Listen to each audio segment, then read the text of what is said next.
Welcome to the Seattle Investors Club podcast with Julie Clark and Joe Bauer, where we share the nuts and bolts of real estate investing from our 20-plus years in the industry. Sit back, relax, listen, and immediately take action. Are you ready? Here we go. Welcome to the Nuts and Bolts of Real Estate Investing podcast. My name is Joe Bauer, and I'm here with my co-host, Julie Clark. Julie, how you doing today? I am doing good, Joe. Still on break with the kids here, so had to make sure I gave everybody something to do so they wouldn't bust in my office here while we were on the podcast, because they pretty much don't care if I'm on the phone or on a podcast. They'll jump in and tell me they want some avocado toast or something like that. So hey, did my best. It could happen. That's what makes it fun, right? This is what makes it fun. Could I have some avocado toast? I'm happy to get you some avocado toast, Joe. Yeah, that's kind of Addison actually throws a fried egg on top of her avocado toast. I don't know about you guys, but she's one of those fried egg people. So I dig it. Sounds pretty good. There you go. So where are you at, Joe? Because we are deciding where to go for like New Year's Day to hit some mountain somewhere. Thinking about White Pass or maybe Mount Hood Meadows. What do you think? Yeah, go for it. We're right now in Enumclaw, so we're close to Crystal Mountain, but it has just been so packed here. I was telling you that on the text the other day. It's like we went up on a powder day last week and did 2 runs. It took so long waiting in lines that it wasn't worth it. So we're looking forward to getting away. I think that going someplace like what you're saying, out of the general, Seattle shoot up to the mountains area would be a fantastic idea. Was that a weekday that you were there or weekend at Weekday. Crystal? Ooh. Yeah, we were at Baker this weekend and it was the longest lines yet. Still not that bad, but so we're trying to figure out where to go. But that should be fun. So where are you guys all today? Albert, where are you? I'm in Irvine, California. It's kind of where I stay when I'm not in Washington. So nice. And how about you, Justin? Where are you at today? I'm in South Seattle. I'm actually in my Airbnb rental unit. I'm in between stays here. So when it's open, I come down here and use it as my pseudo office. Oh, cool. That's a nice idea. Well, this is what we got going today, guys. I'm going to look at my notes here because we don't do things perfectly here. But today we got Justin and Albert with us. Justin is an investor based out of Washington who has figured out the equation of using his day job to help him build his ever-growing real estate empire.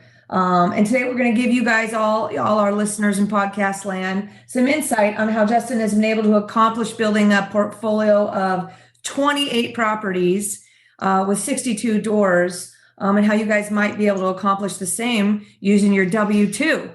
Right. This is something we haven't done a deep dive on how to use your W-2 to take advantage and build a rental portfolio. So we like to go down rabbit holes. That's what we're going to do today on this topic. And to assist, because I don't know everything, we have my man, Albert Bowie. Avenue One Capital Inc. is Albert's company. He's a mortgage broker. Many of you know him, super talented. If you've been on any of our local real estate investing community threads, you have taken notice most likely of how eloquent Albert is and how he explains things. And if you look back, Joe, maybe you can look back at the podcast we've done with Albert in the past. This guy, Albert, our friend, has some major nuggets that he drops. He talks differently. He knows tricks and trades and tips of how to get you through the financing process, especially if you're an investor. So we are lucky to have Albert here help us guide the conversation with Justin today. So let's kick it off. Joseph, ask him the question number 1 we like to start with. Yeah, absolutely. Justin, so question number 1 is a very hard one to answer, so get ready. All right. No, man, it's all about how you grew up, where you grew up, and how that led you to where you are today. We just like to get into it and get to know you a little better.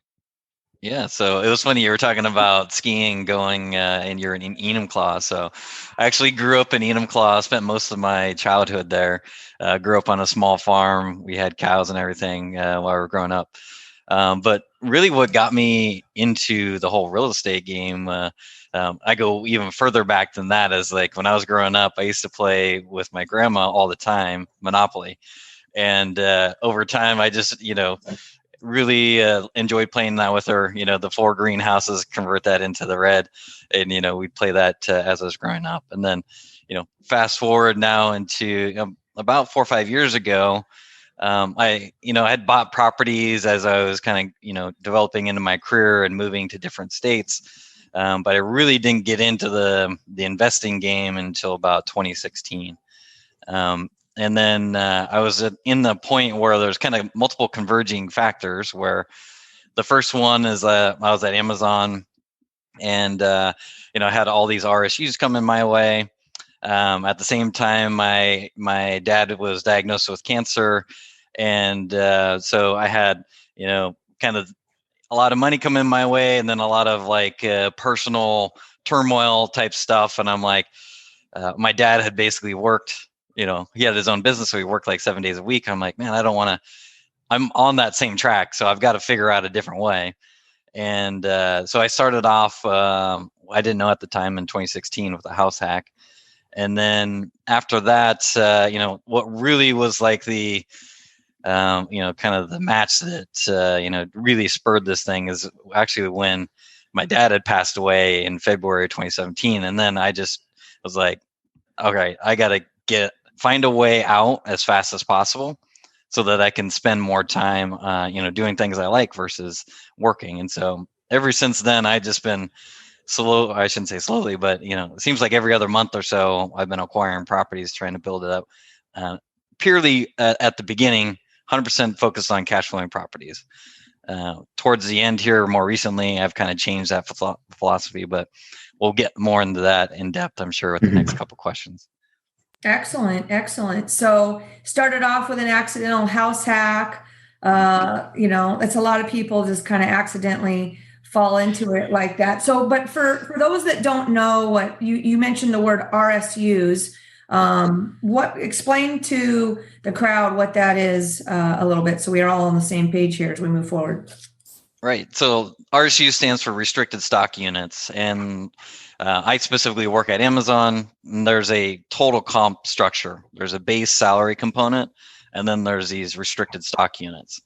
And so when you get hired, you get X amount that vest over a certain amount of years. And what vesting means, just it's when you actually get the shares. So, for simplicity, if I get 10 shares and it's vesting 25, or I should say, 25% per year, I would get 25% of those 10% shares. This specifically Amazon, but if you look at a lot of the tech companies out there, the Facebooks and the Googles, and Apple, they all have some sort of this base salary with some RSUs. The whole purpose of that is to get you to be motivated to put in more into work, such that if you increase the output, theoretically that translates to more improvement in stock price, which then ends up rewarding you. I've been fairly lucky. Like, obviously, we're all from the Seattle area. We know that Amazon's done very well, and recently extremely well in terms of stock price. So been using that to help me grow my real estate portfolio.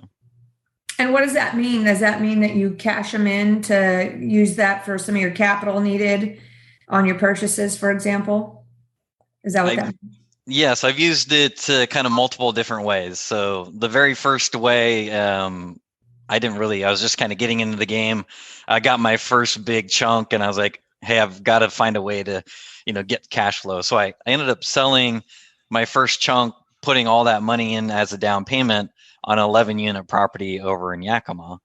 And so that's like the first way I used it. Then I've used it in other ways where I have RSUs that have already been vested, and I show that in terms of cash. So like, and Albert can probably explain more on this, but as the lenders are looking at you, they want to understand your cash flow situation, your debt to income.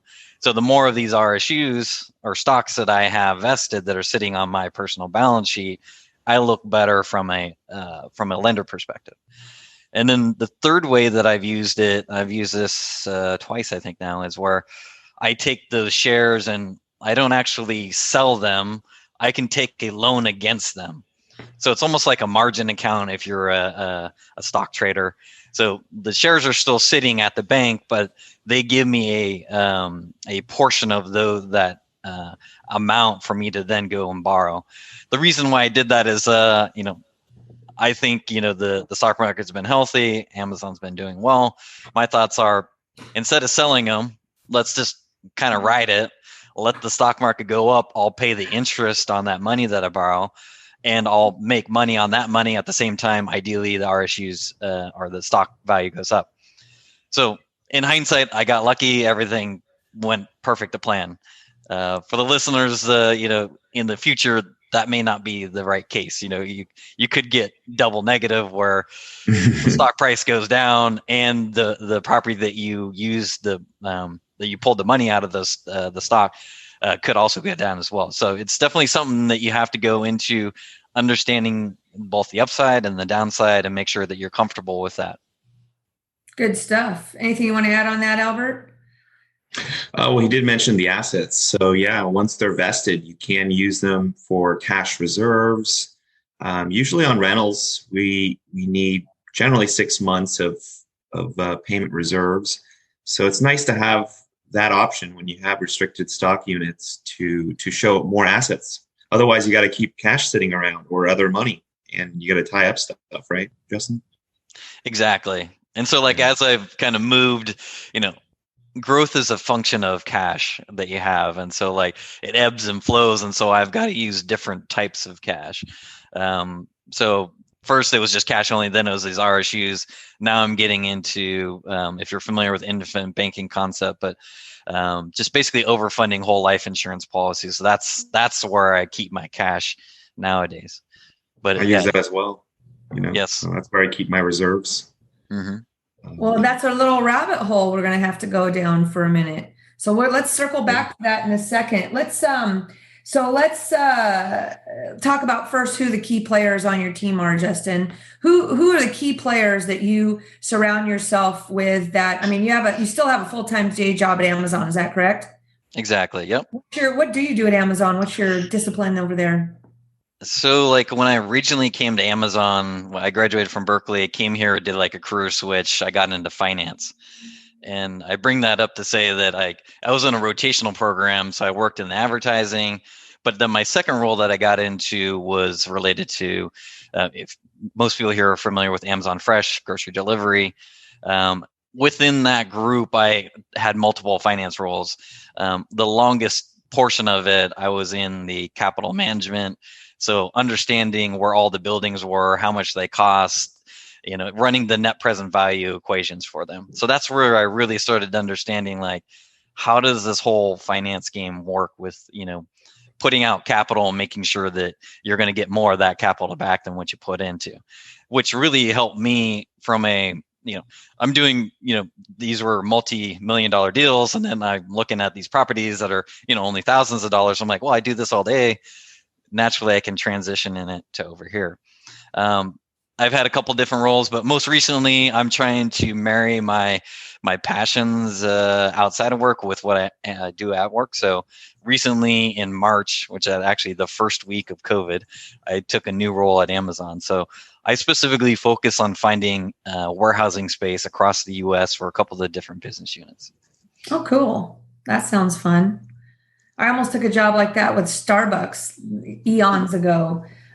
Good stuff. So let's get back to who are the key players on your team these days that make your life possible. I know that Carl is one of those players on your team. Yeah. So I actually just, you know what I'm saying when I say Carl? Yeah. Carl, there's two Carls. I was thinking Carl off of Facebook. I think you're talking about Carl, my dog. Yeah. Is that what you're talking about? Yes. Yeah. I always say he's my co-pilot. I take him with me whenever I'm going to properties or doing anything local real estate. I'll take him around with me. Keeps me motivated, keeps me happy there. In terms of team, it's just me, but I have a lot of different people that I work with. So I guess I'll kind of section it by state.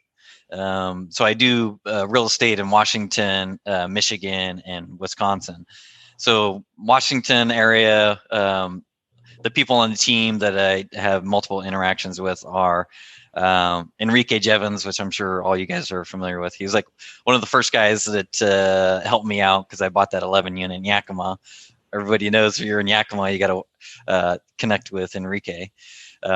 Who's property manager, we'll say. If you guys don't know Enrique, he's a property manager as well as an investor and owns many, many units, probably over 100 units himself. Exactly. So yeah, he definitely helped me on all the property management stuff, but he's helped me from more of a education. Yeah, as I was getting in, he was kind of telling me how to use money, how to work it around, how to continue to grow, what to spend money on, what not to spend money on. So that was a big help. And then other thing locally is local banks here that I've been working with on. I used to have a lot of loans with U.S. Bank, and so a lot of interactions with the wealth management group and the commercial mortgage group. Those two groups have helped me kind of get into, probably property number 2 to 20. There's a lot of interactions with U.S. Bank. And then some of the properties I own in Washington are tiny homes. So I work a lot with Todd McKellips. If anybody's in the tiny home niche in this area, he's the number one guy in tiny homes, and he owns Seattle tiny homes. And so he manages 3 of my tiny home Airbnbs, and he's actually building me a 4th Airbnb right now, tiny home. We know Todd. Yeah, we need to have him on. That's for sure. Mm-hmm. So those are in terms of Washington, those are the main people. Outside of that, there's a lot of other people, that I connect with that I don't necessarily do business with, but I learn a ton from through networking, through your group here, Seattle Investors Club, and then Tarl's group. I do a lot of those meetups. I can't wait till we go back to real in-person meetups. Right. What are the other ones I go to? You buy out of state as well, is that right? Yeah, exactly. How does that work for you out of state? It's worked really well. So the evolution is like, I was saying that growth is a function of cash. So I bought that first property.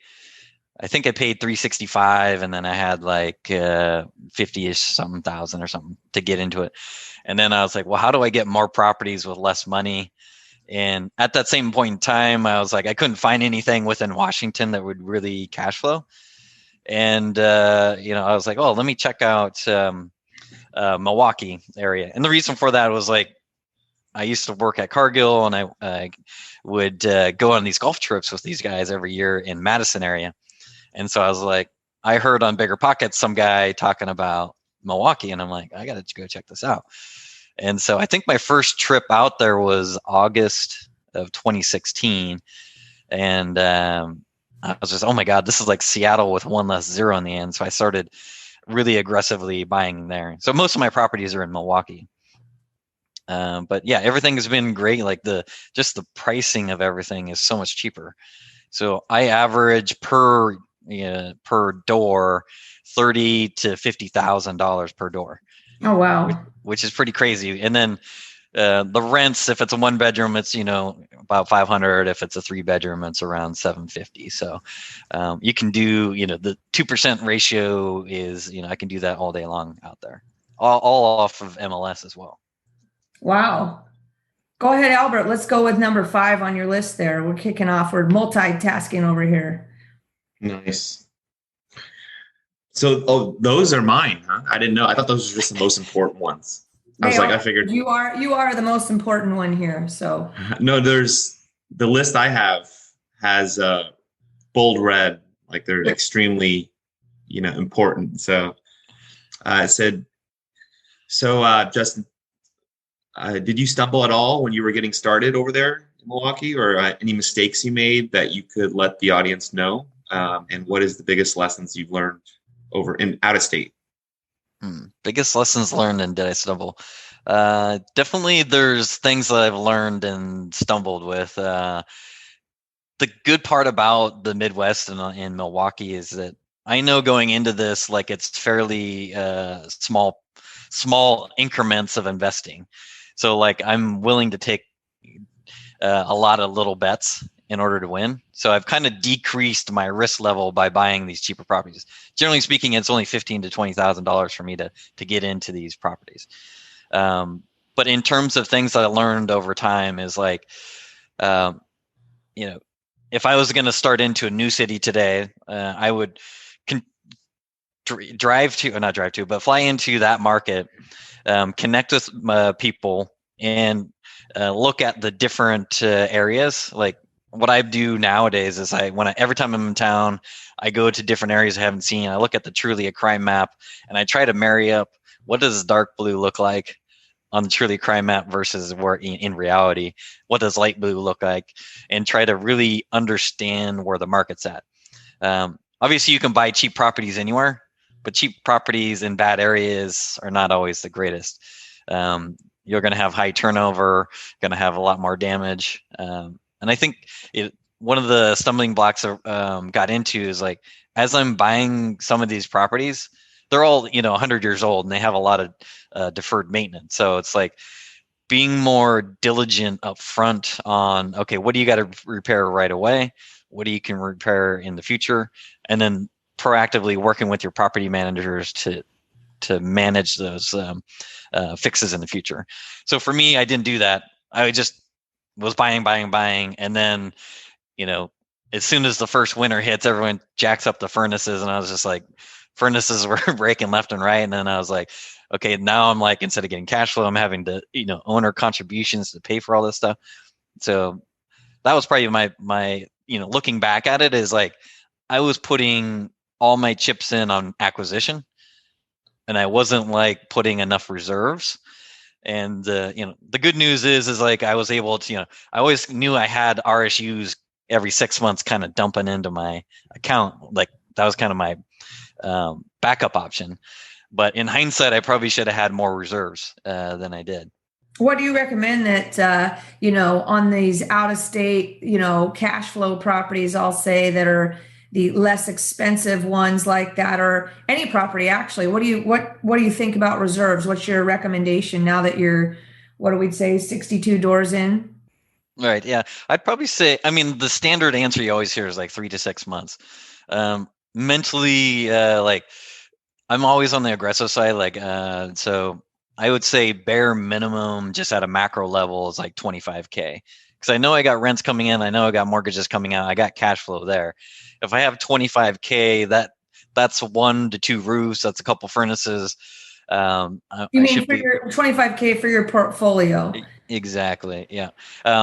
That's on the very aggressive side. That is pretty aggressive. 50K would be where I would have no problem sleeping at night with 50K. That gives you enough kind of wiggle room.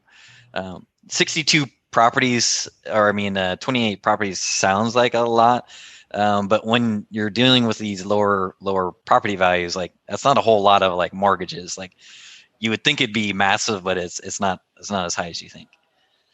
Well, let's jump into it, Albert, in regards to, let's go into the financing stuff. That's what we really want to help people understand today. And I want to kind of turn it over to Albert and you to have a conversation. I guess, I don't know, the easiest way to do that might just be like, to take it through how you financed your first few properties. And later on, we can talk about maybe how you've used seller financing to grab a couple properties. But today we want to focus more on, the RSUs and for those, there's so many people that are listening to this that are probably on the fence of wanting to be, how do we jump into investing? And they do have RSUs and stuff like that at their disposal. They're not quite sure how to use them. So maybe Albert, we'll start with you on how you feel as a lender that people can start and start their investing career using, cash they have or their RSUs. And then we'll go through a couple examples on Justin's purchases that applied specific info. Sure. Yeah. With RSUs, kind of like what Justin mentioned, you can borrow against them, kind of like a margin account. We don't count the payment on the borrowed money, so that's a key for many people that are afraid to borrow the money, because we assume that since it's your asset, you're borrowing against your own assets, like you're borrowing within your own world. So we don't count that payment against you, unless it shows up on the credit report. Now, so that depends. But that you can use it in that method. You can just sell the stocks, kind of like what Justin mentioned. You can use that for the down payment or the closing cost. If they're vested, we can use them as cash reserves. So that's money that doesn't really leave your pocket. It's just you document that you have money there liquid that you could sell the stocks to use as reserves for your loan file. That's it, just to close.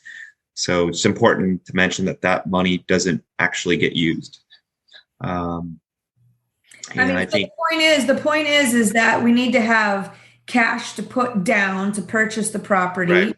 And then we need to, the two things that need to be covered, and unless there's more, one is your equity, the cash required to close. That could be just depends on the deal. It could be anything. Number two would be that the lenders are we talking about on the purchase of the property or the eventual stabilized refinance, that these reserves, that's the part two, cash to close, then reserves to satisfy the lender, right? Or is there anything beyond that we need? And then I guess, as Justin mentioned, maybe beyond just lender reserves, as an investor, you want reserves in order to take care of problems that arise on the properties. And as Justin's mentioning, that he feels comfortable that he knows he's getting these RSUs every month that kind of for him count towards those reserves. Is that fair as a three-pronged review of what to use the RSUs for? Yeah, first part, there's the money. And then, of course, it's how you deploy it. You can do owner occupant, house hack. You can buy it like his, which are probably investment properties because he's out of state. So there's the occupancy part of it, where how are you going to buy it? Like, is it a second home? You're going to Airbnb it. But ultimately, we're on the topic of using RSUs. So those are the multiple ways you can use them to acquire the properties. I'm sure Justin will go into how he did a few examples maybe. And we'll see if you use conventional, right, Justin? Or if you use commercial, maybe US Bank, who knows?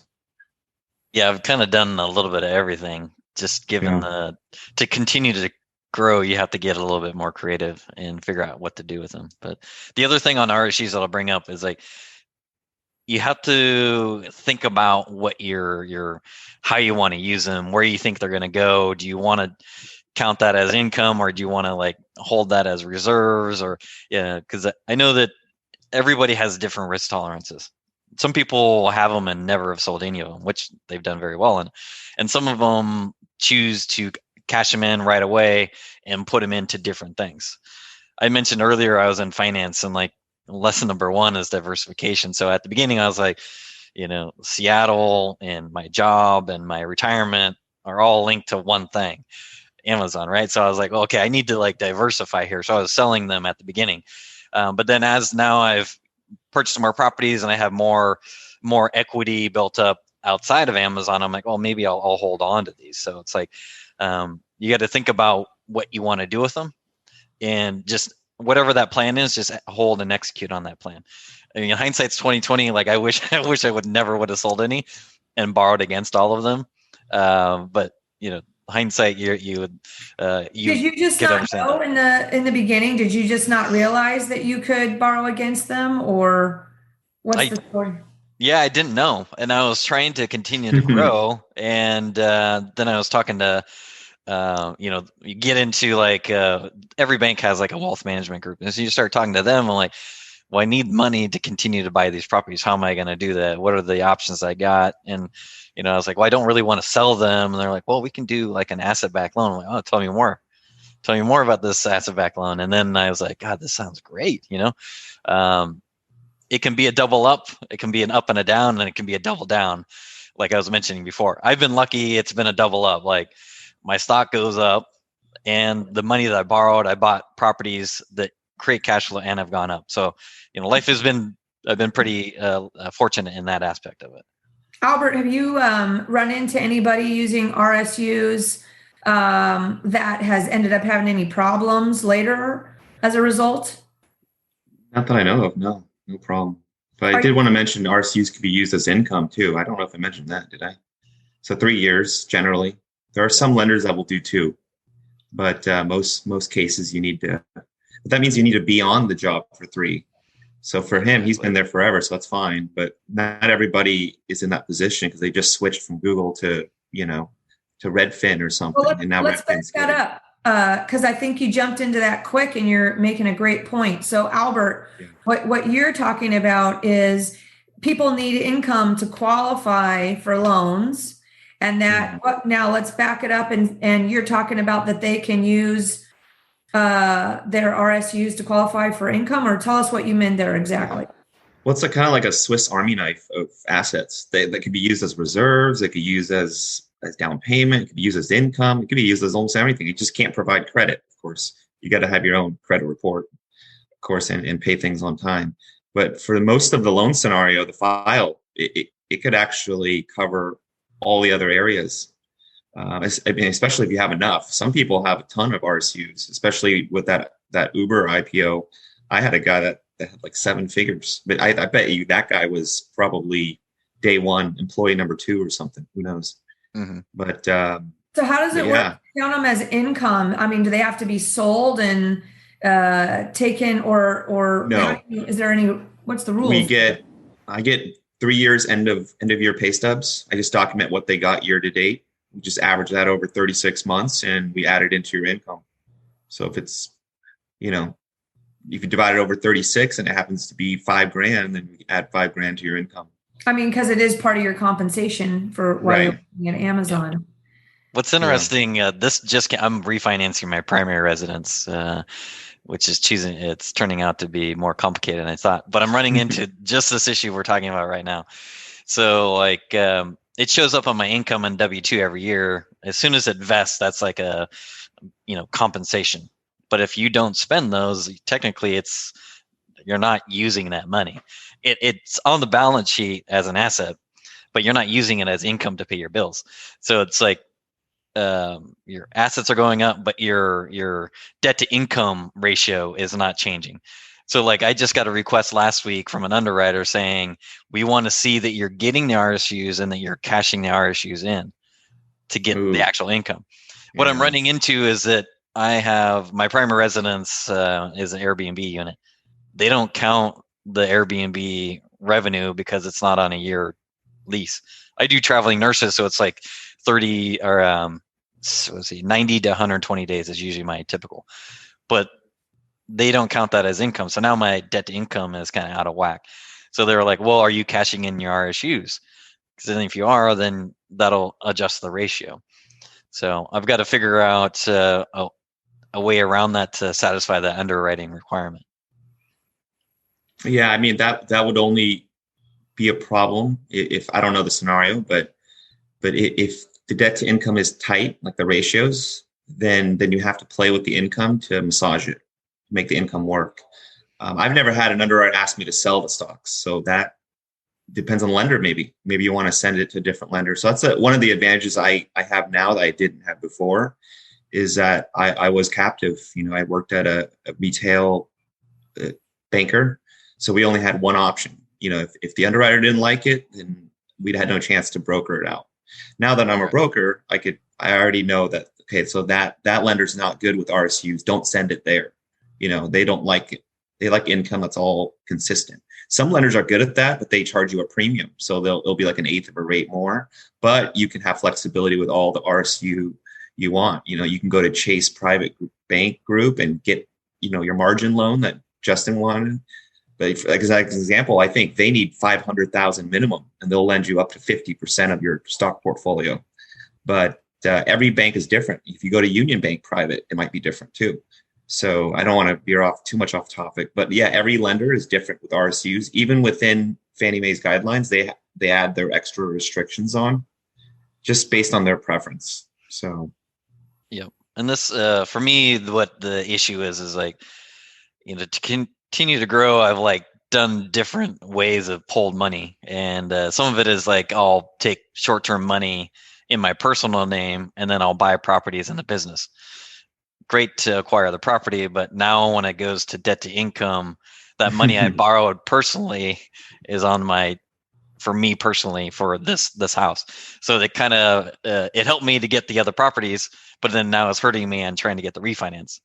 The irony of it is that like my monthly payment's going to go down by like $500. So I'm like, if I'm paying the payments now, how's it going to be an issue in the future if it's down 500? But if it's the underwriter wants it, you've got to figure a way to check that box. They just got to make sure that the loan is sellable. Right. They can offload it. Hey guys, it's Julie here with a quick break from the show to discuss an opportunity some of you may have interest in, which is to work more closely with me. On almost a daily basis, I get calls from investors and brokers, both new and experienced, asking me for guidance or advice. I love helping you guys out, and it keeps me on my toes too. So with that said, I wanted to let you know that I have a private broker coaching community called the VIP Education Community. And the best part is that it's 100% free. That's right, it's free to join. So whether you're a traditional broker or a broker investor, my VIP education community offers personalized one-on-one coaching from not just me, but also from my experienced broker friends with expertise in all disciplines of real estate and real estate investing. We'll teach and share our modern marketing strategies, our tech and lead generation resources, plus teach you how to identify or offer up opportunities for yourself or for your clients using techniques such as seller financing, lease options, land entitlement deals, BRRRR investing, flipping, multifamily or commercial coaching, whatever you like. We've got it all covered for you. The future of real estate is changing fast, and to stay in the game, it's time to learn about all the options you can offer your buyer and seller clients, as well as, if you want, learn how to use those skills to grow your own real estate portfolio. If you'd like more details about joining my VIP education community, reach out to me at julie@seattleinvestorsclub.com or text me at 206-910-2985 or just send me a Facebook message. My new favorite phrase is community equals confidence. So let's navigate the future of real estate together. Now, back to the show. So let's go back, Justin, to the first property that you ever purchased. You sold some RSUs and you just took the cash and you used that as your down payment to purchase it. What type of loan or situation was that at that time? Yeah, my first non-house hack, so like the second property I got was that 11 unit in Yakima. And that one was a commercial mortgage. And I was trying to buy more in the Seattle area, but I was like, I don't have enough money. And then where's it going to cash flow? And my brother lives in Yakima. I'm like, I'll check it out there. First weekend, I'm looking on LoopNet. I find this 11 unit property out there. And this goes to show you I don't know what I didn't know. Like, I was like, oh, okay, this is the property I want. I'm going to put an offer. And then I went to a mortgage broker and they're like, wait, how many units is this? And I'm like, it's 11. They're like, well, I can't give you a loan because I don't do commercial loans. And I'm like, well, what's a commercial loan?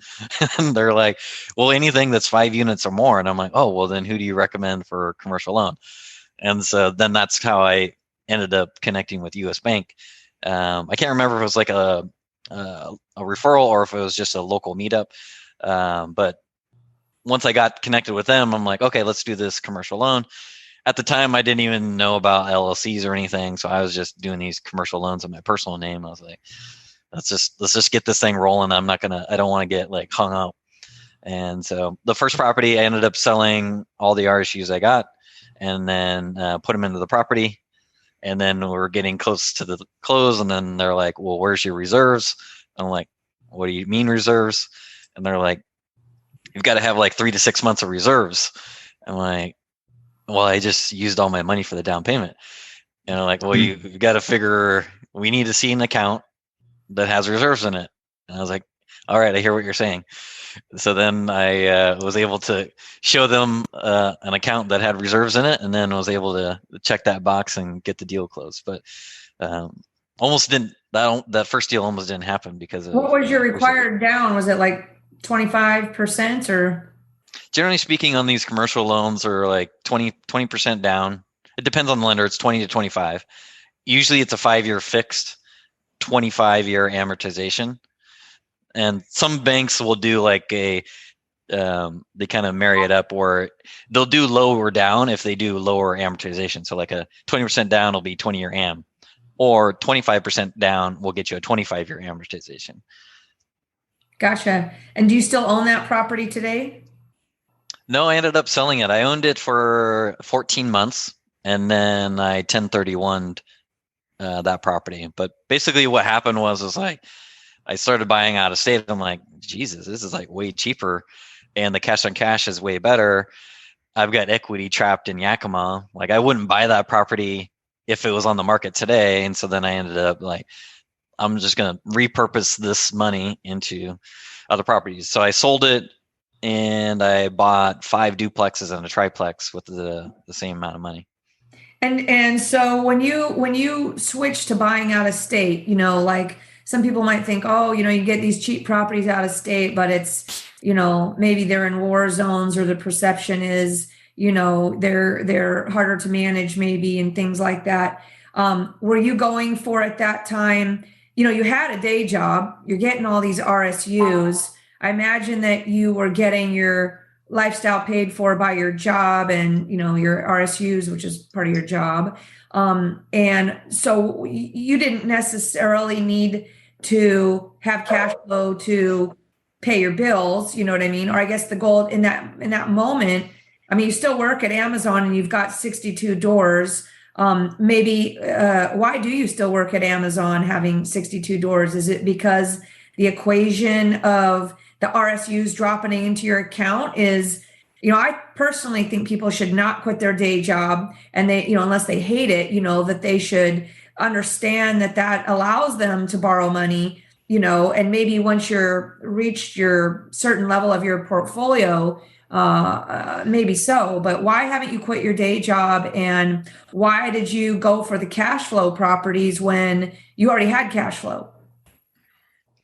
Right. So a couple of questions in there. The first one is, why haven't I quit yet? So at the end of the day, like, it's still not enough to replace the Amazon income. And like, I always say this is on a movie or something, but it's like, when you're gone, be gone and stay gone. So like, I don't ever want to have to come back. So like, when I leave, it's like, I know 100% sure that I can get out. And I've only had these, properties really in 2017 is when I really started. So in the last 3 years, bought the 27 of the 28. A lot of it, like, you don't make money for 12 to 18 months. You got to kind of get rid of the old tenants, get the new tenants in. There's turnover, so you're losing rents there. You're putting money in to fix them up, to get new clientele. Some of that deferred maintenance ends up hitting you.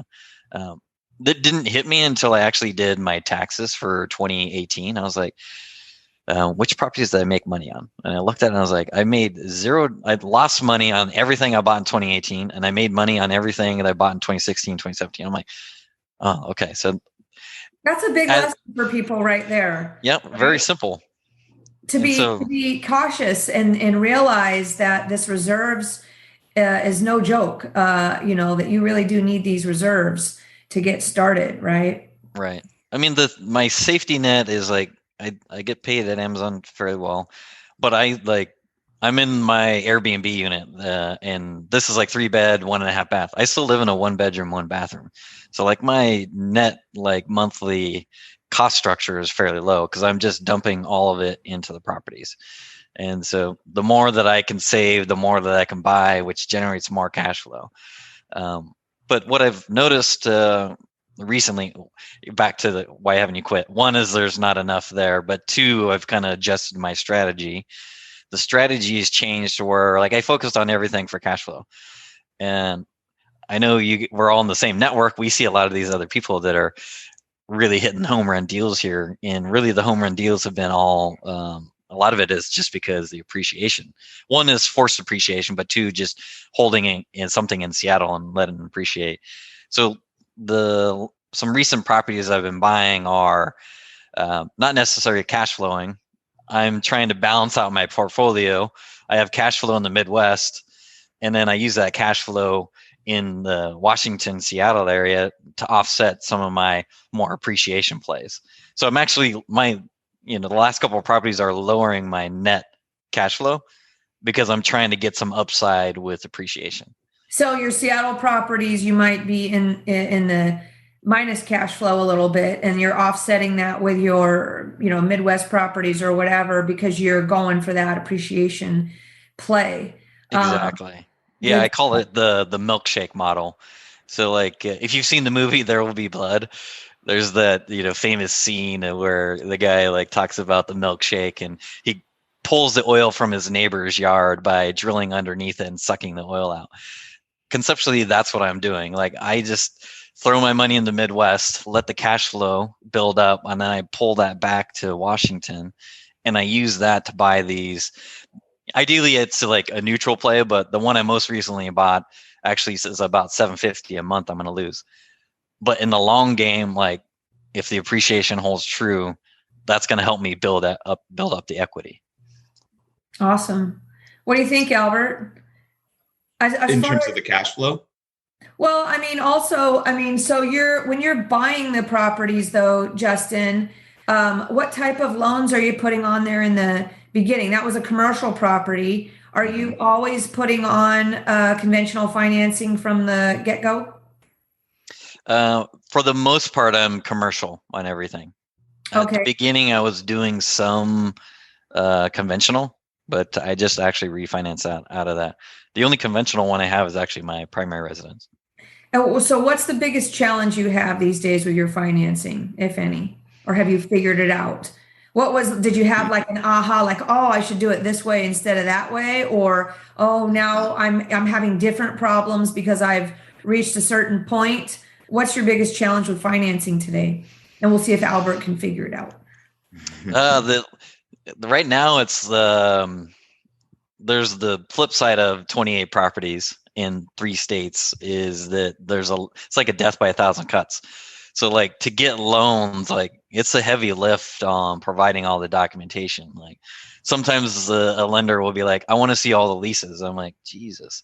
So then I've got to go to every property manager, get all the leases and supply that stuff. So it's cumbersome to continue to get new loans. And with the pandemic going on, certain banks have tightened up.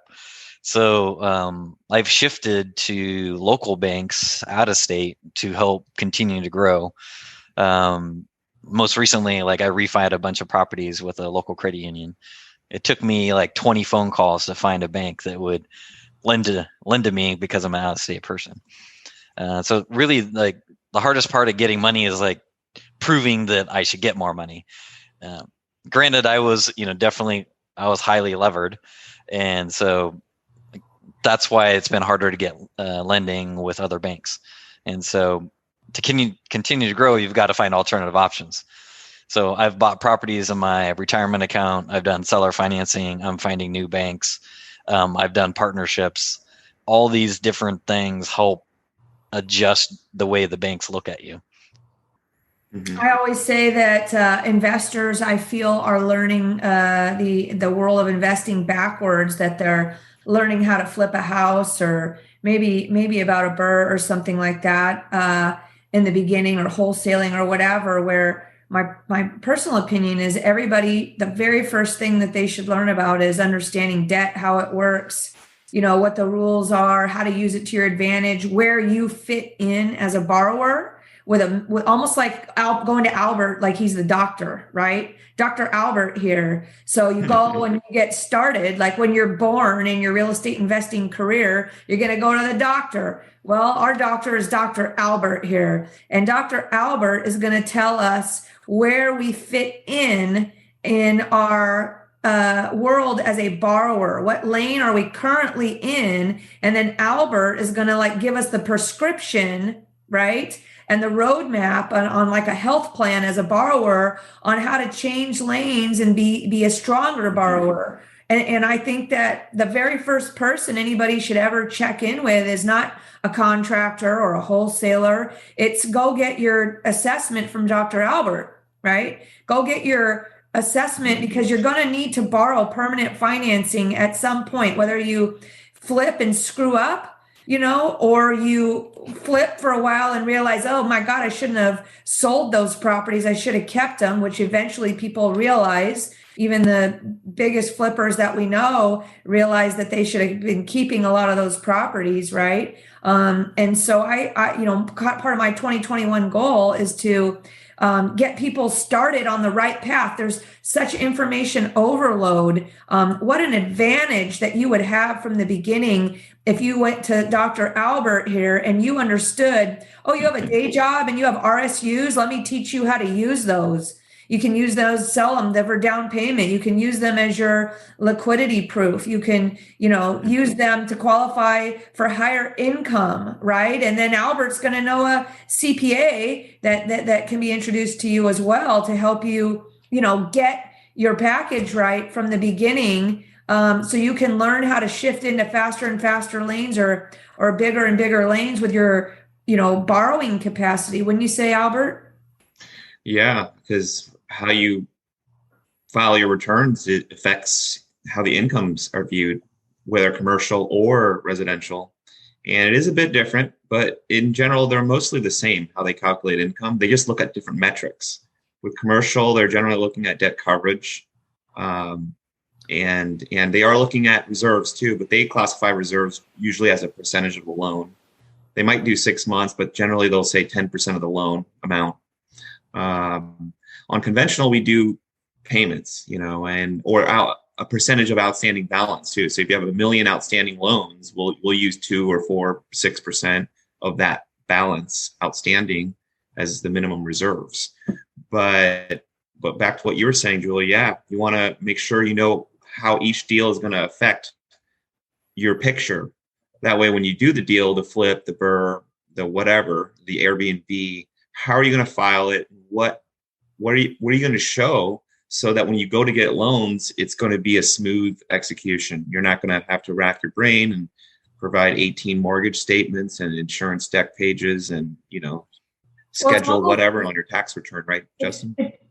Exactly. I think what you're hitting on there is like two things.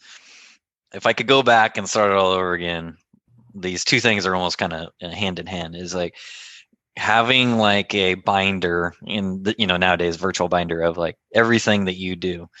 So like all your properties, what entity owns them, what are your expense ratios, how much the mortgage payments are, who's the lender on them, having all that kind of portfolio of what you're at, of what assets you own, what your debts are, what your incomes are. That's huge. And in order to have that, you also need your bookkeeping or accounting.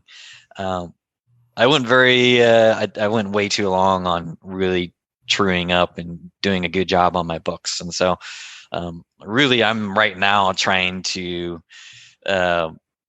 true up all my books and just get a better understanding of where I'm at.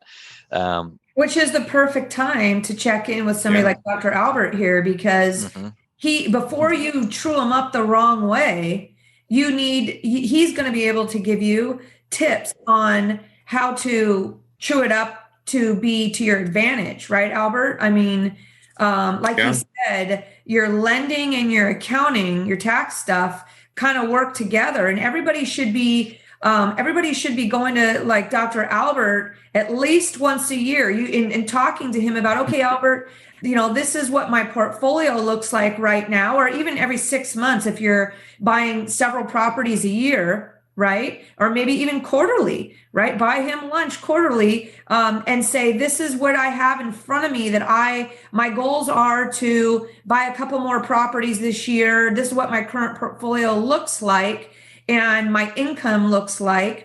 And somebody like Albert then is going to give you advice on a regular basis of how to steer the ship to put you in the perfect position to protect your borrowing power. Albert, what kind of stuff do you see from borrowers coming to you that, that they could have done correctly, that they kind of didn't know what they didn't know, as far as maximizing their income or positioning themselves on paper For me, what's always been used is what we call the schedule of real estate, and it gets updated quarterly. And literally, it's just a list of every property. Just like you said, Justin, it's a spreadsheet that covers, what the current market value is, what the current debt is, what the current cash flow is, who owns it, who are the partners, and so forth. In regards to keeping that up, because the equity you have in the property over time changes as well, right? Yeah. And so you have to kind of keep up with that, not just in a file where you have all the documents, but where you can change the values around, because you're going to update what your current principal balances are as part of that process, right? And once you are borrowing enough, you're going to need to do that quarterly probably. And so Albert, what are the top things, like somebody like Justin, or somebody, because we're talking about the RSUs today, for people who haven't used theirs yet or just understanding the power of those from a tax and borrowing standpoint. If somebody came to you and say, hey, Albert, I work at Amazon or Microsoft or Google or whatever, and I want to start buying properties, what would you look at as a lender? What would be? I would look at how fast they vest. Because the quicker they vest, the pecking order, like what's Albert's checklist? Hi, Albert, I'm Julie, or I'm Justin. I work at Amazon. I want to start buying properties. Let's sit down. What's your checklist? Well, first of all, I look how fast they vest, because as soon as they vest, we can use them as reserves. So then I see, okay, do we have enough reserves? And then I ask them where they're going to get their down payment from. Are they going to sell the stocks? Can I borrow against them? You, Albert? Are you looking at reserves first? Because no matter if they have the income, if they don't have the reserves, they can't cross the threshold. Well, generally, cash to close actually is the most important. I mean, if you don't have cash to close, then it is what it is, right? So you can't buy it. So cash to close, but generally income first, then cash to close, then reserves. And because income is the most important, it's hard to change. Unless you're on the cusp of filing your tax return, then you could technically change it as soon as you file. But let's just say if people come to you, you can give them some tips as well on how to make sure that their income is showing at the highest. Everybody as an investor is always like, let me write all that stuff off. Let me write off everything and have no income showing. Well, that's almost like, to me, like people who, it's like a challenge, right? Like a wine collector. Let me see how much wine I can collect. And they don't realize they're shooting themselves in the foot by not going to Dr. Albert to find. That's why you got to be like, well, let me tell you what my plans are for this year, for the next 6 months. And then every year before you do your taxes, you need to sit down with Dr. Albert or your favorite mortgage broker, and you need to plan what your income needs to be at in order to get you to the point where you can borrow money, not just write everything off and get your income as low as possible. Or you want to be an investor, you think you're smart, you just shot yourself in the foot. I think most people tally it up. I mean, most people, as in most lenders, they tally up the debt to income the minute you submit it. But to be a good investor, you have to understand what the DTI or debt to income is on day 1, day 30, day 120. You got to know what it is during those days. The reason is because what happens if crap goes wrong, or maybe you get it leased up really early and you want to refinance out of that hard money. So day 1, when you're using hard money, let's say it's minus $3,000 a month, your debt to income is in shambles. So you're rushing to get it fixed and leased up as fast as possible so you can change those numbers. So let's say you get it leased for $2,000 and then your mortgage is $1,500, let's say, just simple numbers. You're at positive 500. The second you're at positive 500, you might want to refinance, so you can get that better change, not only for your financials, so you can keep qualifying, but personally too, right? You don't want to lose money every month. You just gave me a great idea. So I would say it here, the great idea. So on the multifamily properties that I've owned, we've always had like an actual and a forecast annual budget, right? So you take your annual budget, and I always plug my checkbook into the bottom of it so I can real time see the amount of cash balance in my actual account that's tied to the monthly movement of the cash flow on the properties. Okay. So you have your annual budget you start with, and every month you plug in the actual numbers of the performance of the property and you reforecast out. Like maybe something happened, you need to move one of your capital expenditures or some decision you were making, you need to move it out a few months. You have your cash flow forecast, your couple months that are actuals, reforecast the year. It's tied to your checkbook. You can literally see when you're going to have cash flow, where you can predict what's going to be in your checkbook at the end of the year. It's very helpful in making decision making during the year to plug in your actuals and a forecast and use that budget that way. You're looking at that every single month. You're plugging in your actuals and looking at your future forecasts so you can make good decisions. You just gave me this idea, the same thing. My God, I just came up with a great idea, guys, with your debt to income. So at the beginning of the year, you have your debt to income budget for yourself, I'll say, right? Where you plug in your job income, you plug in your property cash flow, right? And then every month you plug in the actual that actually happened with your forecast of your debt to income ratio. And what that'll allow you to do as things move around and bounce around with your debt to income ratio is actually see, okay, 2 months from now, I need to refinance because I can see forecasted, because I can kind of forecast out what my cash flow is going to be now. And boom, I need to start talking to Albert right now, 30 or 60 days out. So I know when I hit this debt to income ratio on my budget for the year of my debt to income, cash flow, plugging in the actuals, forecasting it out. I know 3 months from now, I'm going to be looking good. Let me get teed up, get all my paperwork in to Albert or my mortgage broker, and boom. So all I have to do once I hit that threshold of, meeting whatever the lender needs, I'm planning ahead of time, and if you do it every month, it really is not a lot of work. Right. I would recommend that too. Yeah, I think what you're hitting on there is like two things. Like that's very proactive, and like the more people that you interact with, a lot of these people don't make money unless they do transactions, right?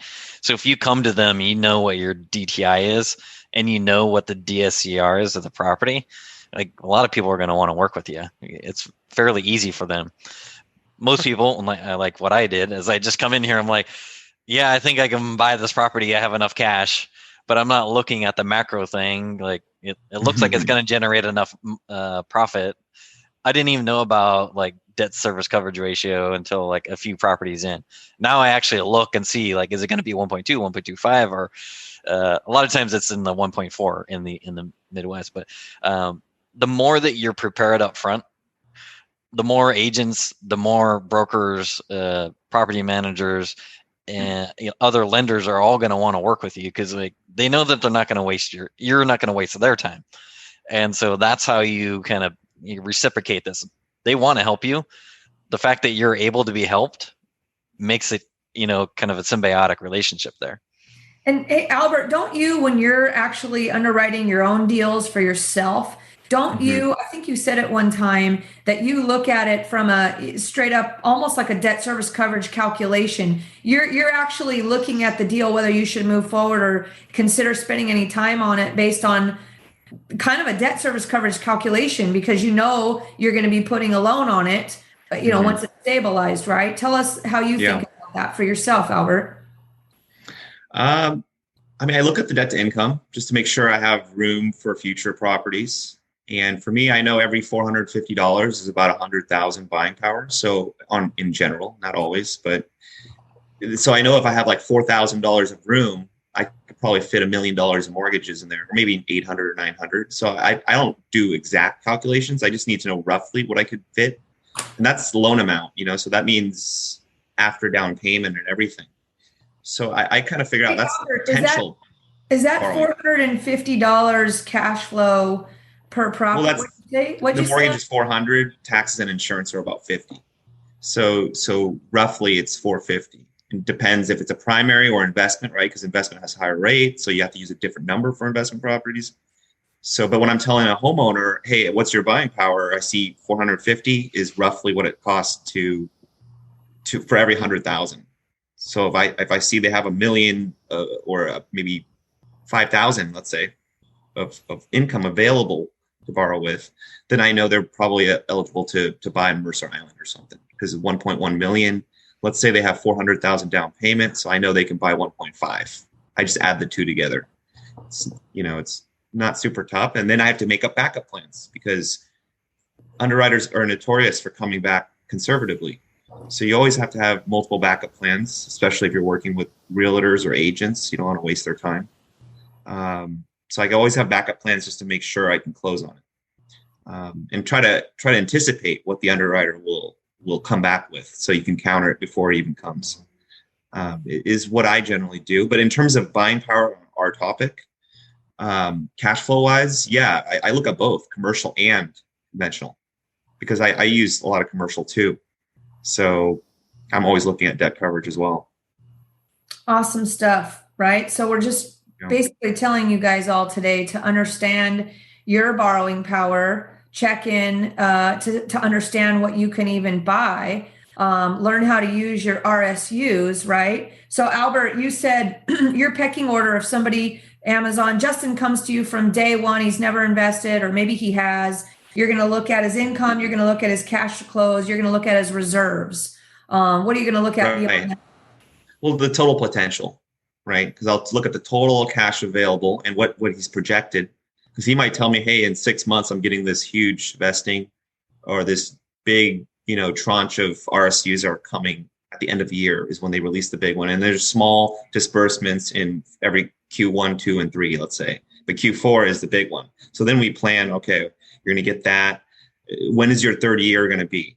So we can use RSU as his income. Even if we don't need the income right now, I'm still looking at it. How do we use it? When can we use it? And how does that fit in his picture? And what does that mean? Does that mean a bunch of fourplexes in Milwaukee? Or is that going to be a bigger primary? Maybe he buys a big primary and Airbnbs the rest of it and lives in the ADU, which some investors do. That happens a lot, So we plan for that and figure out how to get that type of capability first. So we look at everything: credit, the income, the total down payment, and what's to come as well. Or maybe he tells me, hey, I have 2 rentals that are on hard money right now, but I'm going to lease them up soon. Like, how do they affect me right now? I'm like, okay, so your debt to income is really bad right now because there's 2 hard money loans, right? But when you rent them up, here's how it's going to look. So we're going to try to sprint to that finish line, so we can be in the position where every bank's going to love us when we come in the front door. How long does somebody need to be at the finish line after coming out of being right away? In the hole? Conventional, right away. So the second you have the lease and the security deposit. I would say it's the same with most credit unions and local community banks too. They just asked me personally on my loans, the lease agreements. As soon as I had them, I could use it for the debt to income, debt service calculation. And most credit unions didn't even ask me for reserves. It's generally the banks like US Bank or the mid-tier regional banks and larger banks and Fannie Mae. What's the trade-off? Higher rate, or what's the trade-off of going? I would say smaller is more flexible. Like you can do blanket loans, like one loan for like 5 properties, and you can do all sorts of things. You can put it in your trust. Is there a trade-off? Because you're saying that credit unions are not requiring the reserves sometimes. That's an advantage, but the rates are higher. Yeah, the rates are higher. Probably about 1% higher. But for that premium. I mean, if you don't have the reserves, you just underwrite, buy your deal correctly, right?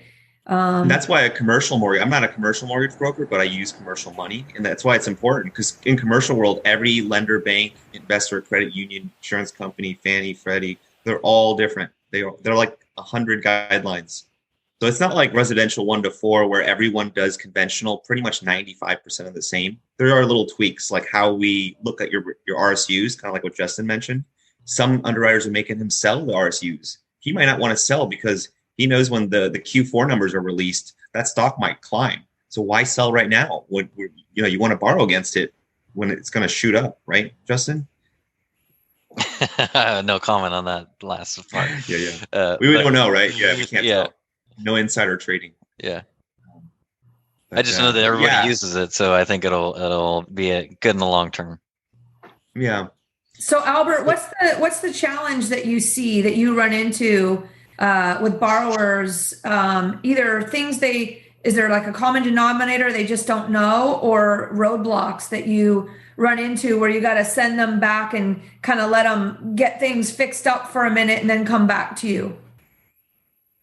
Well, yeah, sometimes you meet up with them and there's an income problem right away. Or maybe they're in the middle of a couple of burrs and their cards are all maxed out, because they did all these rehabs.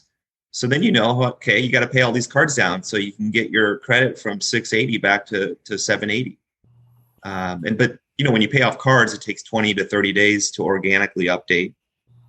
We can do something called a rapid rescore, which updates it instantly in probably 4 to 5 business days, but it costs a lot of money, $500 to $1,000. Depending on how many cards you have, it could be even more. So there's timing is really important in lending. You want to submit it at different times. Like if let's say a borrower is done with their burrs and they paid up all their credit cards and their credit's updated, now is a good time to pull credit. You don't want to pull it in the middle because there's no point unless you want to do a soft pull just to figure out what the credit is now. It doesn't hit their credit report. So that's what I would do. I would wait for the timing. I would listen to the story first, figure out what they're doing right now, this minute, this moment, and figure out what deals are in the middle of. Unless they're a brand new investor and they have no deals, that's different, right? That's a blank slate. It's easy to figure out. But some people are complicated. They got a lot of deals going on. Yeah, I don't know. Justin probably has multiple deals, right? You're rehabbing right now. Right, exactly. What's helped me out is I'm trying not to slow down. So I have seller finance deals I'm working on, which doesn't necessarily play into the economics here, but I do need a new business credit card for one of my businesses. But then I'm like, well, I don't want to, take on more debt until I get this primary residence locked up, the refinance. So I'm kind of in this holding phase to where until those underwriters checks the box and I'm able to close on this deal, I'm not able to do what I want to do on everything. So it seems like, Justin, you have all the parts necessary to succeed, right? You got a W-2, you got the RSUs, you got some cash flow, you got some time under your belt to know what you're doing. And so 2 questions, what's your advice to people or the challenges on buying through an entity versus, like you said, just going for it in your personal name? Do you have any recommendations or hindsight or future information on that topic? Yeah, I'm actually in process of that right now. So I'm moving to a series LLC setup and to kind of avoid any sort of potential pitfalls, i.e. litigations. The more properties you get, the higher probability of getting So you're sued. moving to series LLC for asset protection reasons. Exactly. In terms of starting out though, I see this all the time with these local meetups, is that a lot of people will get hung up on it. For me, these first couple deals are fairly small. So what's $15,000, $20,000? Just get it done and you can, adjust, course correct from there. So I wasn't really hung up on it. I don't. Well, it's not, that's the cash required to purchase it, but you have a loan behind it that you're responsible for. And I think that the scarier part is some sort of issue with the loan in regards to not just your cash that you're going to lose, but, having some sort of problem with the loan on your record. As far as personal versus entity. Right. Yeah. And I was running into that recently with my current refinance because I had a couple of the properties in Milwaukee that I had actually taken loans out personally versus in my entity. I have since refinanced those, which have helped kind of remove that underwriter contingency. So there is a pitfall. If you put everything in your personal name, you got to show the income in your personal name as well. Otherwise, you're going to jack up the DTI, which is what I ended up doing. So now I'm trying to, as I'm refinancing into the new entity structure to keep me personally separate from all the businesses so that I can keep my DTI in a good position. So you're moving your personal entity, your personal properties in your personal name into an LLC or series LLC or something like that? Any loans that I have in my personal name, I'm aggressively either refinancing them or just paying them off. So like for 21, there's a couple like I've taking up. I had a personal loan under, and then I use that money to put into my business to buy properties. But that's still hanging around my neck personally, which is my refi is getting hung up on it. So I'm going to focus on using that money that's in the whole life insurance policy, take that, pay down what's in my personal name, so that at the end of at the end of 2021, like I only want this property in my personal name to be for my DTI. Everything else needs to be within the business entities. That's a whole nother podcast topic, the infinite banking using the insurance. We'll save that one for another day, because don't even get me started. I'll go down that rabbit hole. Super awesome. So, and so now you've discovered, or how, seller financing deals are starting to, tell us about your purchases using seller financing or creative deal structuring, which is my number one favorite topic, aside from this education, debt planning with Dr. Albert here, which I want to put in everybody's face for 2021 to start starting with that, right? And moving forward from there. My other favorite topic for 2021 is structured deals, which is, seller financing in layman's terms, I guess I'll say. And tell us what your recent success or anything deals that you've done in that way and how they're structured and how you made it happen. And what that's done for you. Has that taken a burden off you in regards to this borrower stuff? Exactly. So I've done 4 seller finance deals, and then I got working on a 5th one. Hopefully I close it up this week. But the first one I did was, or I go back to what's the benefits of it? It is anything that you negotiate with the seller goes, because like it's only you and them. So you can you can inflate the price if you need to. You can do lower down payment. You can do 0% interest. You can adjust the parameters such that they work for both parties. And so, like my first deal that I did was probably actually the most complicated one, and it was actually off of Craigslist. Christmas 2 years ago, Christmas night at like 10 o'clock, I was just laying in bed trying to I was looking at real estate, and so I found this property. You and Carl were laying in bed. You're right. And so I was like, let's see if we can't find a deal here, because a lot of times I find deals during the holidays. Most of my bigger deals have been during holiday periods. So I ended up finding this deal. I connected with the seller, and I had listened to or just through the course of the years, like listened to other podcasts about seller financing, and then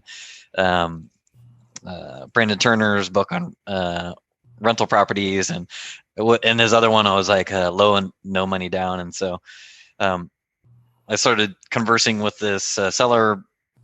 I was able to build rapport because she was using Equity Trust Company. I was using Equity Trust Company for self-directed IRA. I've since moved away from them, but I knew about that process. We were able to connect there. So she's like, okay, you sound like you know what you're doing. And then as I started understanding what she was looking for, I gave her 3 different offers. I gave her the cash now. I gave her a slightly higher priced offer with interest. And then I gave a higher priced option, no interest, so principal only.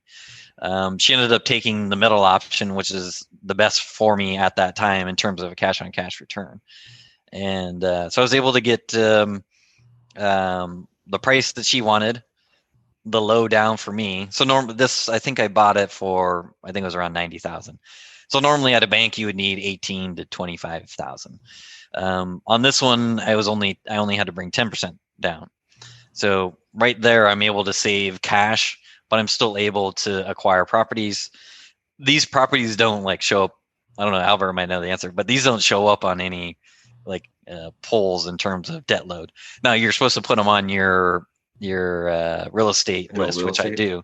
But as you're acquiring them, if somebody pulls a credit, they're not going to see those on there. But I was able to set it up. And what did we do? I think I did like 30-year fixed, I think 6% interest. So like 6% even 2 years ago, kind of on the high side, but it's what got the deal done. I'm using the cash flow from the property to pay that 6%. I'll still get my target cash on cash percent. with the overall deal structure. I have since refinanced out of that, and now I'm at 3.5% on that. Awesome. Nice. Good stuff. So that's, yeah, I mean, everybody needs to understand. I mean, if you want to get ahead in real estate, definitely learning seller financing should be, aside from learning and understanding debt, I'd say the number 2 thing. I think learning how to buy a property and manage a property and renovate a property is lower down on the list than understanding the debt and creative real estate structures that might allow you to get ahead faster. So all good stuff. Has COVID affected any of your properties? Just curious. Yeah, definitely in the Midwest, I'm seeing lower or slow paying, and it kind of goes in waves. So what ends up happening is like, I'll have 70 to 80% collections, and then they can apply for like local grants, and then I'll get like 3 months worth of rent. So it's kind of very like sporadic in terms of getting cash in. And then I used to have just regular Airbnb in this unit that I'm in right now, but it basically dried up overnight, and the bookings I had, they canceled. So I didn't have anything for March and April, I believe. And then I heard about traveling nurses, and I'm like, I'll try this out. Obviously a lot of nurses are coming to Seattle. Right. So now I'm on my 3rd set of nurses. They're coming in January, which has helped out. The other thing, if you guys are familiar with the CARES Act, you have the opportunity to pull money out of your retirement through a certain time frame. I think the time frame's already passed, but when this thing first hit, I was like, oh my God, I'm going to be like, nobody's going to pay me. So like, I cashed in my retirement, not all of it, but a good portion of it, up to, I think you could pull up 100,000. So I already had a loan against my retirement. So I paid off the loan, and then I held the rest of that cash just in case people either didn't pay or slow paid. So, in reality, like, I don't know what the actual number is. So like when I get my bookkeeping updated, I'll have like the actual numbers, but in my opinion, it hasn't even gotten bad yet. So hence, while like in 2021, I want to continue to grow, but on the flip side, I want to start stacking some cash up because it hasn't got bad yet. Right. So, cash is king, they always used to say, for purchasing and everything, but cash is king, more importantly, probably these days, for your reserves, right? Exactly. And, who knows what's going to happen. But all right, guys, we've gone long here today. I could talk to you forever, Justin. Maybe we'll have to have you back on and talk about this infinite banking topic. That'd be fun. So I'm just going to wrap it up here. And Dr. Albert, as I'll call you, that's my new name for you, for you guys that are thinking about getting started or feel like, okay, got 1 or 2 under your belt. My high recommendation to you, I think everybody here, and Justin will agree, is to go check in with a lender. Go get your temperature taken by your, somebody that is your mortgage broker, and, get your plan in place with forecasting what your cash flow looks like, forecasting what your debt service, your debt to income ratio looks like, so you can plan and be more informed. Because when you do that, you actually end up, opportunities will arise that you didn't realize, because Albert will say something to you that you didn't realize, for example, or give you a tax tip that'll set you up for a success as you move forward. And you can't do that soon enough. So we'll let you guys know how you can reach Albert when this is over here. But Awesome. So last thing, Justin, I think you said you got a lot of your education off podcasts, and I think you even said YouTube. Who are your favorite go-tos? I know we all love and cherish Bigger Pockets. That has been, very important for all of us. Is there any, besides Bigger Pockets, is there anywhere else that you listen and get your information from as you continue to grow? I listened to your guys' Seattle Investor Club last week. That Kevin Kalinske guy. Oh my gosh, that guy blew my mind. We're just getting started with Kevin. Oh man, What? I need to become best friends with that guy. He's like he went to the 3rd degree on that example. I'm like, oh my God, that's amazing. Yeah, I never would have thought of that. I have paperwork from him that anybody who listened to the end is going to get a copy of. So you be on that list. Nice. And I believe that I've got Kevin, encouraged to show up on our Thursday weekly roundtables that we're doing. So if you ever have a deal, anybody out there, and you're like, man, I could use some creative financing tips or structured deal tips, Kevin, I think, will be joining us from time to time, or give me a heads up and I'll nudge him to join us because he loves paying it forward. That's how he pays back, the legends that he has learned from. And we are blessed. Thank you again, Troy Fisher, boom, boom, boom, for hooking us up with Kevin. Couldn't be. Thanks for mentioning that, Justin. So go back, guys. And so you listen to ours. I appreciate that. Thank you very much. Yep. And then, Tarl's done a great job keeping, at least once a month, they'll do Fix It on Real Estate. They'll have a panel of industry experts. So I like those ones. Lately, I've been putting a lot more focus into YouTube and more centered around macroeconomics versus specifically real estate. Have you heard of Meet Kevin? Yeah, Meet Kevin. That guy is just killing it. Right? Yeah. I want to try and get him on. I'll tell you what. He's pretty amazing. Like supposedly he makes like $6 million a year off of that channel. Oh, it's crazy. But, he's pretty cool. And then Ken McElroy, I watched his YouTube. He's really started putting out a lot of content lately, so that's good. There's another guy in terms of macro. I listen to like George Gammon. George Gammon. Yeah. Rebel Capitalist Show.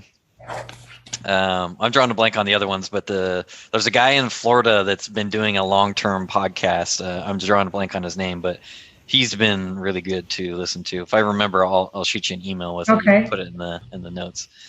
But a lot of YouTube, a lot of podcasts. Another one I just started getting into, I think it's called Just Start. And I think his name's Mike Simmons. I think he's based out of the Detroit area.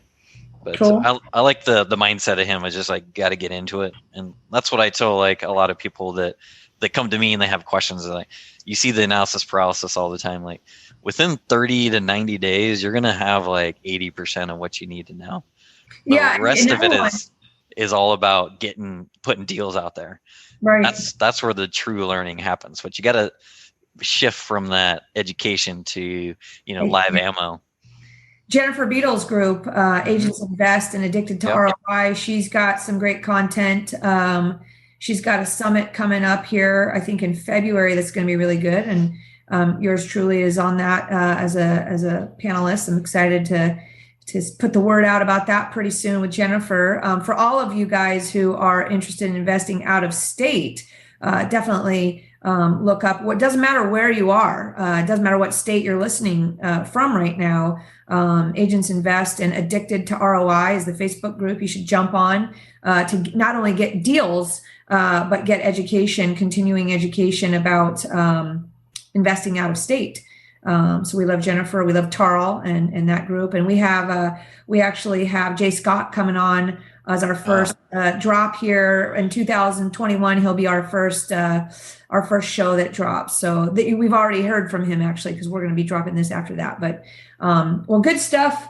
And what do you do for fun? That's the last question. You and Carl hanging out like me and Buddy. And most of you guys know my sidekick, Buddy Clark, and is my Labradoodle who goes everywhere with me. Justin's got Carl. And what do you guys do for fun, Justin, outside of working and building your empire? I'm usually, for me, it's all about sports. I like to do stuff where I don't have to think. So it's usually chasing a ball or a puck. So like I do golf, hockey, soccer. Obviously, in the last 10 months here, I haven't done much of the soccer or much of the hockey. Luckily, there's been golf out there, so I've been doing that. So really, my only exercise has been Peloton. So I've been doing a lot of Peloton and golf. Nice. How about you, Albert? What do you do outside of work and all just that? Work? No, I'm sure. Snowboard, mainly fitness, running. And good thing snowboarding is coming back right now. So I didn't know you're a snowboarder. Joe and I are snowboarders. We'll have to have like I heard him say. yeah. I mean, that's all we do right now, pretty much. In fact, I think we're leaving tomorrow to get somewhere in time for the first, to have a day of snowboarding on January 1st. So we'll have to hit the slopes, Albert. That'd be fun. Little SIC snowboarding party, right? Yes, exactly. I'm always up for it. Let me know. Absolutely. All right, guys, we're going to wrap it up today. Good stuff, right? Get to know your debt position to set yourself up. Get to know, check in with Dr. Albert or your favorite mortgage broker. If you are somebody that has a W-2 and is lucky enough to have the RSUs, or in general, if you're a W-2, it doesn't matter if you have RSUs or not. We just wanted to make sure everybody today knows how you can use those to your benefit without even selling them. How crazy is that? That also goes for the rest of your stock portfolio, right? I personally diversify myself, and I have a sizable stock portfolio. I don't get RSUs, but I could certainly borrow against my portfolio for investing purposes. So again, whether you have RSUs or you just have a different portfolio, something to check into to elevate your game there. And so for all you guys that want to meet people like Albert and Justin and our new friend Kevin that we're talking about, that we're excited about for 2021, you can join us every single Thursday. I'm just wrapping up the admin details now. From 11:30 to 12:30, we have a roundtable meetup where we're talking about first agenda item on every week is just to solve people's problems. Like, does somebody have something they need help with, a deal they need to put together, or a lending issue, or they can't get a property sold, or whatever it is, doesn't really matter. If it touches real estate, we're there to collective genius. I'm borrowing that term. I don't know if it's trademark, so I apologize. Don't mean to do that. There's a group out there called Collective Genius. You guys can look it up, but that's what we do every Thursday morning. Help each other out. Deals happen. Partnerships are made. Money is borrowed and lent, every week. So you can find the details of how to jump on that onto Zoom link. Just go to meetup.com and look up Seattle Investors Club. And every Thursday morning, just grab that Zoom link. It's free to join us. And I'll remind you guys that for 2020, we've recorded all those meetings. They're all on our YouTube page, which you can just go to YouTube and look up Seattle Investors Club. You can listen to any of the past meetings. Those are good things to do while you're driving around stuck in the car. That's usually what I do. But going forward in 2021, we are still going to be recording those. It is still free if you show up and join the conversation. But those recordings are going to be now in our membership site for Seattle Investors Club starting in 2021. And it just is $220 a year to join Seattle Investors Club. And from time to time, of course, we have specials that we run to get that even lower for you guys. I'll tell you, it's the cheapest education you're going to find, frankly. But other than that, join us on our YouTube page and subscribe so you don't miss all our awesome content. We have some big stuff coming out, and I'll say I'm not going to jump into all the details because we're going so long today, but join us on our Facebook page to find out more of the announcements that we've just made that are cool coming up for 2021. Facebook, that's Seattle Investors Club. Join that. It's free. We'll let you in if you answer a few questions. And other than that, Joe, where can everybody find the details and show notes of today's podcast? Yeah. All of the show notes and links that we've talked about today can be found at seattleinvestorsclub.com/137. That's seattleinvestorsclub.com/137. And I want to thank you guys for continuing to give us reviews on your favorite listening station or on YouTube with those comments. Keep those coming. We've had them coming in lately, and we really love it. So thanks for that. Thanks, guys. We love you. All right. All right, guys. Over and out. All right, thank you. Have a good day. Thanks for listening to the Seattle Investors Club podcast. If you have questions that you'd like to have answered on the show, shoot us an email at info@seattleinvestorsclub.com. Now go out, take that action, and build that real estate business. Thanks for listening.